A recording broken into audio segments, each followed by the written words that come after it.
여러분 오늘 제1회 성경 암송대회죠? 괜히 대회라 그러니까 떨리시죠? 예. 아까 저기 찬양 인도하시던 권사님도 3주 동안 내내 그럼으로밖에 생각이 안 나셨다고. 근데 어제 드디어 생각이 났대요. 그래서 제가 생각을 해봤어요.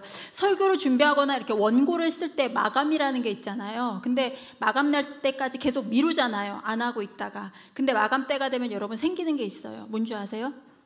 초능력이 생겨요. 진짜 초능력이 생겨요. 그래서 어제 아마 초능력을 발휘하셔가지고 다 외우고 오신 줄로 믿습니다. 네, 불꽃과 같은 눈으로 지켜보도록 하겠습니다. 여러분 오늘 사도행전 17장 말씀을 읽었는데요. 오늘 이 말씀은 바울이 제2차 전도 여행 중에 있었던 그런 사건의 하나를 소개하고 있습니다. 바울이 제2차 전도 여행 중에 빌립보와 암비볼리와 아볼리나를 거쳐서 데살로니가에 도착했다라고 하는 말씀이 17장 이렇게 전반부에 나와 있어요. 근데 유대인이었던 바울은 항상 말씀을 선포할 때 자신의 동족이었던 유대인들, 그들이 모여서 하나님께 예배드렸던 회당에 들어가서 말씀을 전했잖아요.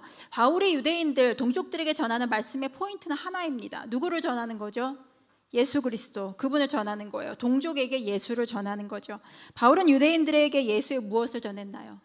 예수님이 십자가에서 못 박혀 돌아가신 거, 그리고 돌아가신 지 3일 만에 부활하신 거, 예수 그리스도의 십자가와 부활, 그것이 바울이 동족이었던 유대인들에게 전하는 메시지의 핵심이었습니다. 그러면서 동족들을 향해서 바울이 결론적으로 그런 이야기를 해요. 17장 3절에 보면 내가 전하는 이 예수가 곧 그리스도다. 아멘. 예수가 누구시래요? 예, 그리스도시래요. 내가 당신들에게 전하고 있는 예수, 그분이 바로 그리스도이신 우리의 구원자시다. 우리 민족이 그토록 기다렸던 메시아, 그리스도, 그분이 누구다? 예수다. 그게 바울이 전하는 메시지의 핵심입니다. 그런데 바울이 말씀을 전하는 그 말씀을 듣게 하게 싶은 그 유대인들, 동족들, 유대인들이 말씀을 잘 들었으면 좋겠는데 유대인들은 그러지가 않았어요. 여기 보니까 오히려 유대인들보다는 경건한 헬라인의 큰 무리와 적지 않은 귀부인들이 데살로니가에서 예수를 영접했다라고 하는 표현이 나와요.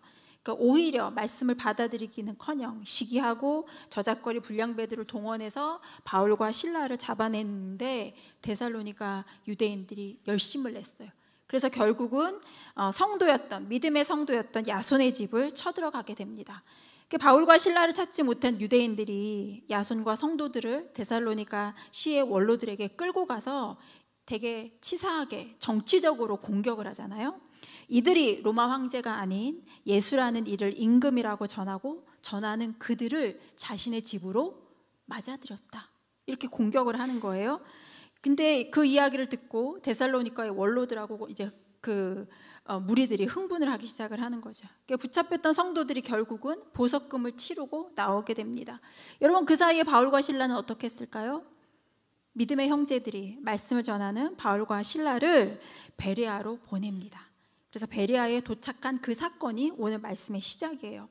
여러분 오늘 말씀은 바울과 실라가 쫓기듯이 옮겨간 베레아, 그곳에서 만난 사람들의 이야기를 오늘 본문에서 다루고 있습니다. 여러분 베레아는요 데살로니가 서쪽 80km 지점에 있던 그런 도시였는데 바울 당시에 농업과 금속, 세공업이 발달해서 비교적 부유하고 번화한 지역이 바로 베레아라는 그런 지역이었대요. 그런 베레아에 바울이 계획하고 선교의 미션을 가지고 어떤 계획을 가지고 이렇게 오랜 동안 그런 계획을 세워서 들어간 게 아니에요. 데살로니가에서 쫓기듯 갑자기 들어간 그 베레아. 근데 하나님께서는 데살로니가에서 당한 그 바울의 마음, 실라의 그 마음을 위로하기라도 하듯이 베레아에서 하나님께서 바울에게 또 다른 큰 은혜를 주셨어요. 여러분 하나님은 말씀과 선교를 또 이제 이렇게 행하는 자들에게 간혹 이런 방법을 하나님께서는 쓰시기도 하시는 것 같아요. 내가 계획하지 않았지만 장기간 기도로 준비하지 못했지만 어느 때는 하나님의 강력하게 미는 힘에 의해서 내가 그 밀리는 힘에 의해서 하나님의 일을 하게 하시는 것, 그것도 또한 하나님의 방법인 줄로 믿습니다. 그래서 하나님은 그곳 베레아에서 은혜의 단비를 바울과 실라로 하여금 경험하게 하세요. 어떤 일이 있었을까요? 바울과 실라가 직전에 만났던 데살로니가의 유대인들은 아주 드세고 좀 강한 사람이었던 것 같아요. 불량배를 움직여서 바울과 실라를 이렇게 잡으려고 하는 걸 보면 물리력을 쓰고 사람을 해야 하는데도 두려움이 없는 그런 사람들이었던 것 같아요. 그런데 오늘 저희가 읽은 본문 13절에도 보면 그런 이야기가 나오죠. 데살로니가에 있는 유대인들은 바울이 하나님의 말씀을 베레아에서도 전하는 줄로 알고 거기도 가서 무리를 움직여 소동하게 했다. 그러니까 항상 이렇게 분란을 일으키는 사람들이 어디에 살고 있었대요? 데살로니가에 살고 있었대요. 그러니까 데살로니가에서 사라졌던 바울과 실라에 대한 소식이 들리니까 그 유대인들이 베레아로 가서 하나님의 말씀을 전하는 바울과 실라를 또 어렵게 하는 것, 원정까지 갈 정도면 그 열심이 대단한 것 같아요. 그 말씀으로, 그 열심으로 하나님의 말씀을 받아들였으면 좋으련만 데살로니가 유대인들에게는 그런 마음의 밭이 준비되지 않았던 것 같아요. 이에 비해서 베레아 사람들은 어땠는가? 여러분 성경을 찾으셨죠? 성경을 펼치고 계세요? 11절 말씀, 네, 한 목소리 읽어볼까요? 시작. 베레아에 있는 사람들은 데살로니가에 있는 사람들보다 더 너그러워서 간절한 마음으로 말씀을 받고 이것이 그러한가 하여 날마다 성경을 상고함으로. 여러분 여기에 보면은 데살로니가 사람들에 비해서 베레아 사람들은 어떻대요? 너그럽대요. 개역 성경에는 신사적이다 이런 표현을 썼고요. 새 번역에는 고결한 사람들이었다 이런 표현을 썼고요. 영어 성경에는 노블 캐릭터라는 그런 표현을 썼어요. 그러니까 한마디로 말해서 베레아 사람들은 고결한 사람들, 결이 고운 사람들, 그런 사람들이었대요. 그러니까 베레아 사람들은 그렇게 결이 고운 성품으로 하나님의 말씀을 대했는데 그들이 말씀을 대하는 자세, 오늘 설교의 제목이기도 하죠. 그 자세에는 두 가지 특징이 있습니다. 베레아 사람들이 말씀을 대하는 태도는 첫 번째는 간절한 마음으로 말씀을 받았대요. 그리고 두 번째는 이것이 그러한가 하여 날마다 성경을 상고했대요. 말씀을 대하는 태도는 두 가지입니다. 간절했다는 것과 날마다 말씀을 상고했다는 것. 여러분 성경에 조금 더 깊숙이 들어가기 위해서 이 두 단어의 어원에 대해서 좀 살펴볼 필요가 있어요. 먼저 헬라어로 간절한 마음, 파세스 프로디미아스의 원형이었던 프로디미아라는 이 단어는 열성, 호의, 자진 이런 뜻을 갖고 있대요. 즉 성경에 대한 간절한 마음을 뭐냐면 자발적인 열정을 갖고 있는 그런 사람들이 바로 베레아 사람들이었다 그런 뜻입니다. 두 번째 상고함으로 아나크리논 테스의 원형인 아나크리논은 자세히 조사하다 이런 뜻이 있대요.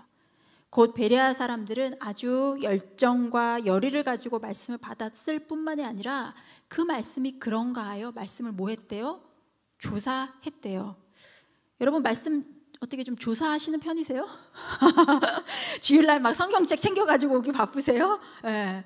여러분 그 말씀을 자세히 조사하고 연구한다는 건 그런 거잖아요. 설교자에게 그런 미션이 굉장히 매주마다 주어져서 뭐 최상현 목사님은 어떤지 모르시겠지만 저는 설교 스트레스가 굉장히 많은 설교자 중에 하나입니다. 준비가 잘 안 돼요. 시간이 너무 오래 걸리고 말씀을 전하는데 굉장히 떨려요. 근데 교인들은 뚝딱하면 막 그냥 설교가 나오는 줄 알아요. 이게 무슨 도깨비 방망이도 아니고 시간이 굉장히 많이 듭니다. 그러니까 일주일 내내 성경을 진짜 조사하고 연구하고 되짚고 숙고하는 그런 과정이 있을 때 그때 설교도 탄생하는 것 같아요. 아 이만큼 되씹었으니 이래도 전에도 그렇게 부끄럽진 않겠다라는 마음이 들 때가 있는 것 같아요. 근데 여러분 마찬가지죠. 베레아인들은 날마다 성경을 가까이 하면서 의미를 되새기고 묵상하고 숙고하는 자세를 가지고 살았대요. 여러분 말씀을 전하는 사람의 역할도 굉장히 중요하지만 이 말씀을 받는 여러분의 자세도 굉장히 중요한 겁니다. 여러분 전하는 자는 전하는 자로서 해야 할 일이 있고요. 듣는 자는 듣는 자로서의 또 역할이 있습니다. 바울은 자신이 자발적으로 찾게 될 선교지이든 쫓겨가게 돼서 말씀을 전하게 되는 선교지이든 그는 어디로 가든지 예수가 그리스도이심을 전하는데 최선을 다했어요. 이게 듣는 자의 최선이죠. 전하는 자의 최선이죠. 여러분 제가 얼마 전에 성서화라고 하는 그런 글을 읽게 되었는데 중세 깊은 산속에서 수도사들이 필사본으로 기도서를 쓰고 채색 사파로 성경에 관한 그림을 그렸는데 이것을 일컬어서 성서화, 성경과 관련된 그림이라고 이렇게 부른대요. 여러분 수도사들은 깊은 산속에서 왜 성서화를 그리고 거기에다가 글을 썼을까요? 이유는 하나입니다. 가난하고 글자를 알지 못해서 성경을 알지 못하는 문맹자들에게 성경의 가장 귀한 곳, 은혜 받은 곳, 그곳을 알려주기 위해서 수도사들은 산속에서 그림을 그리고 많은 이들에게 성경을 더 잘 알려주기 위해서 애를 쓰는 거예요. 이게 전하는 자의 열정이죠. 여러분, 그런데 이런 열정적인 가르침에 아주 큰 열심으로 화답하고 그 말씀을 더 잘 알기 위해서 날마다 연구를 한다면 이거보다 더 귀한 일이 없겠죠. 근데 베레아 사람들은 간절한 마음으로 성경을 받고 날마다 성경을 상고하는 그런 사람이었대요. 여러분, 어떤 목사님이 한 책에 쓰신 서평을 제가 읽게 되었는데 그 책의 본문으로 들어가기 전에 이미 저는 서평에서부터 은혜를 받았어요. 근데 서평에 이런 구절이 써 있더라고요. 성경은 매끈한 텍스트가 아니라 주름 잡힌 텍스트다. 성경은 매끈한 텍스트가 아니라 주름 잡힌 텍스트다. 재미있는 표현이죠. 성경이 왜 주름 잡힌 텍스트인가? 오랜 기간 동안 인류의 유산이기도 하죠. 하나님의 말씀인 이 성경이 오랜 동안 축적되다 보니 이게 매끈하지가 않고 주름이 잡혔대요. 그래서 주름과 주름 사이, 갈피와 갈피를 잘 살필 때 여러분, 주름은 어떻게 해? 펴봐야 맛이죠. 네. 그 안에 어떤 오묘한 것이 들어있는지 모르기 때문에 그 주름을 살펴보는 작업이 우리가 성경을 읽을 때 필요하다는 거예요. 여러분, 의미가 가시죠? 쫙 펼쳐져 있는 매끈한 텍스트가 아니라 성경은 장과 장 사이에, 절과 절 사이에, 때로는 글자와 글자 사이에 어떤 의미가 숨겨져 있는지 알지 못하기 때문에 구겨져 있던 주름을 펴듯이 그 주름을 펴내는 작업이 성경을 읽는 사람에게 필요한 작업이라는 거죠. 그래서 여러분, 성경을 읽으실 때는 주름 잡힌 것을 핀다는 의미로 장과 장, 구절과 구절, 단어와 단어 사이를 여러분들이 좀 예의주시하면서 날마다 상고하는 작업이 여러분에게도 필요한 줄로 믿습니다. 여러분, 서평을 쓰신 그 목사님이 서평 가운데 이반 일리치의 책 텍스트의 포도밭에 소개된 수도사들의 책 읽기에 대한 이야기를 쓰셨는데 그것 또한 굉장히 은혜가 됐고 공감이 됐어요. 여러분, 수도사들은 하나님의 말씀인 성경을 읽을 때 마치 포도밭에서 딴 포도 한 알 한 알의 맛을 음미하듯이 그렇게 성경을 읽는데요. 그러면서 그 목사님이 그 책에 그런 표현을 쓰셨어요. 수도사들은 포도 한 알 한 알을 음미하듯 읽어 거룩한 이해의 달콤함에 이르렀다. 거룩한 이해의 달콤함에 이르렀다. 요즘 어떻게 과일 좀 사서 드세요? 너무 비싸죠, 여러분? 포도값이 얼마나 되는지 모르겠는데 여러분, 포도 드실 때 어떻게 드세요? 쭉 빨아서 그냥 쉿 뱉어가지고 어떻게 버리세요? 씨까지 다 드세요. 여러분, 포도를 먹을 때 그냥 알맹이만 쑥 빼가지고 이렇게 버리는 거는 진짜 바보 나는 짓이죠. 영양가 있는 거 다 버리는 거죠. 포도의 진짜 영양가는 어디 있습니까?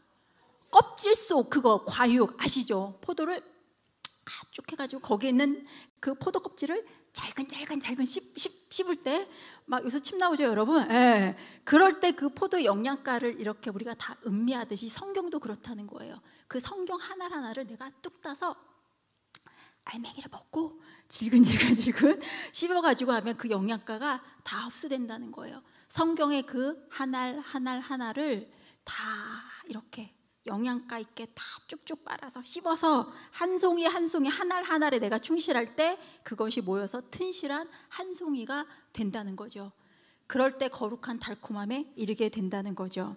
여러분, 바라기는 여러분 성경 한 절 한 절, 한 말씀 한 말씀을 읽으실 때 성경 포도 한 송이를 먹듯이 그렇게 음미하는 여러분이 되기를 바랍니다. 여러분, 베레아 사람들이 그렇게 말씀을 간절히 대했을 때 그들에게 어떤 변화가 찾아왔나요? 우리 12절을 한번 마지막으로 읽겠습니다. 12절 말씀을 함께 읽겠습니다. 시작. 그 중에 믿는 사람이 많고 또 헬라의 귀비용과 남자가 적지 아니하나. 여러분, 간절한 마음으로 말씀을 대했던 베레아 지역에 나타난 결과는 뭐예요? 그 중에 믿는 사람이 많아졌대요. 당연하죠. 여러분, 좋은 밭에 뿌려진 씨는 어떻습니까? 성경에 뭐라고 되어 있어요? 30배, 60배, 100배의 결실을 맺는다고 했어요. 아멘. 여러분, 이것이 믿음의 원리죠. 신앙에는 공짜가 없습니다. 하나님께서는 좋은 밭에는 좋은 열매를 맺게 하세요. 이게 믿음의 원리입니다. 더욱이 여기에는 헬라의 귀부인과 남자들처럼 사회적 신분이 있는 사람들, 한 사회의 중심 세력이 되는 남성들이 포함되어 있었대요. 즉 말씀의 전달 범위가 처음부터 영향력 있게 넓은 범위로 확장되어 갔다는 거죠.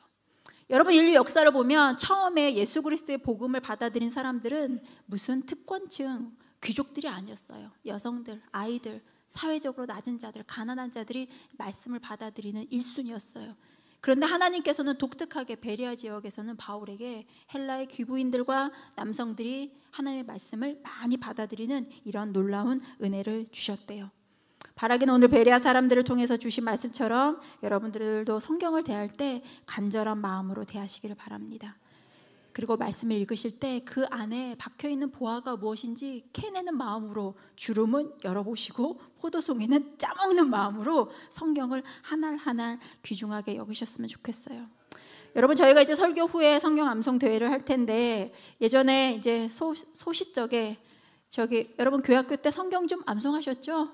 제가 이래봬도 성경 암송대회 1등 여러 번 했던 사람입니다. 네, 안 믿으시죠? 시편 1편, 23편, 마태복음 5장, 히브리서 11장, 고린도서는 13장 아시죠 여러분? 맨날 이렇게 들러가는 말씀이 있습니다. 여름 성경학교 때 항상 외우면 저도 엄마 앞에서 저희 어머니 앞에서 검사 받고 장미경 오케이 나가도 되겠어 이제 그러면 저도 이제 성경 암송대회 나가고 이제 그렇게 했었는데 여러분, 우리가 성경을 읽고 쓰고 듣고 암송하는 이유는 하나예요. 궁극적으로는 뭐 하기 위해서입니까? 말씀대로 살아가기 위해서이죠. 읽고 듣고 쓰고 암송하는 모든 이유는 뭐 하기 위해서? 그것대로 살기 위해서. 그런 의미에서 저는 암송은요, 성경 말씀을 우리 뇌에 저장하고 저장한 그 말씀을 우리 입술로 토해내는, 체화하는 데 있어서 너무너무 좋은 수단이 암송이라고 생각을 합니다. 여러분, 지난주 화수목 우리 서울 남녀회, 우리 은정교회가 서울 남녀회에 속해 있잖아요. 서울 남녀회에서 호남특별선교연회에 있는 그 4학년부터 중학교 아이들 40명을 초대해서 서울 나들이를 했어요. 호남 지역 어딘지 아시죠? 뭐 고흥에서도 왔고요, 뭐 어디 멀리에서 왔어요. 그래서 목사님들 자녀 36명 뭐 이렇게 아이들 포함해서 40명이 와가지고 2박 3일 동안 서울 나들이를 했었는데, 마지막 날 이제 한국 기독교 문화 유적과 관련되어 있는 곳을 이제 안내를 좀 해달라 그래가지고 아이들과 함께 이화학당, 정동제일교회, 배재학당 박물관 이렇게 방문을 했어요. 거기를 여러 번 가는데 갈 때마다 이제 가이드를 하는 대상이 제 입장에서는 달라지니까 그때마다 하나님께서 저에게 그런 주시는 은혜가 있어요. 근데 이번에는 특별히 아이들과 함께 여러분이 잘 아시는 뭐 스크랜튼 선교사님, 메리 스크랜튼 선교사, 아펜젤러에 대한 이야기를 여러 번 했지만, 이번에 그 배재학당에 가면서 그 말씀을 다시 한번 좀 되새기게 되더라고요. 여러분, 배재학당의 당훈이 요귀인력, 요귀대자 당위인력이라는 뜻이래요. 이게 뭐냐면 마태복음 20장 26절에 있는 말씀이거든요. 크고자 하는 자는 남을 섬기는 자가 되라 라는 게 아펜젤러 선교사님이 정한 배재학당의 당훈이에요.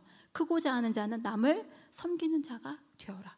근데 제가 가만히 보니까, 여러분이 아펜젤러 선교사님의 생애를 아시잖아요.